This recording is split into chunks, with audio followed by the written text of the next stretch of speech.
আসসালামু আলাইকুম।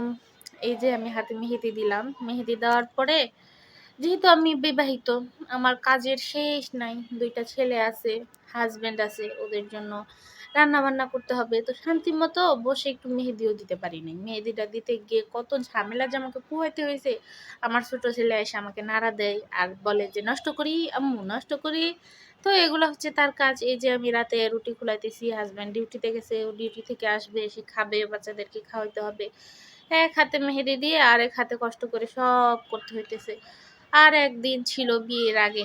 মানে ও বিয়ের আগে শান্তি অন্যরকম।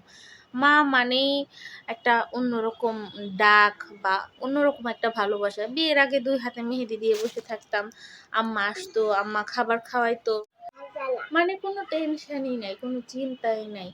খাবার-দাবারের টেনশন নাই, রান্না-বান্নার ঝামেলা নাই। জানি যে আম্মা আছে, আম্মা খাওয়াই দিবে, আম্মা মাথা আঁচড়ায় দিবে। মানে আম্মা মানেই সব ঠিক। এই যে হাতে মেহেদি দেওয়ার পর কত কষ্ট করতে হইতেছে।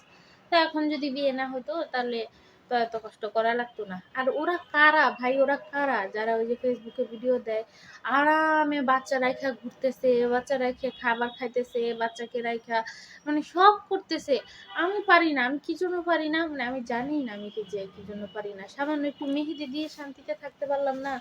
ওই খাবার-দাবার রেডি করা, বাচ্চাদেরকে খাওয়ানো, বাচ্চারা একটু পর, পর বাথরুমে যাবে, বাচ্চারা এটা নষ্ট করতেছে, ওইটা নষ্ট করতেছে।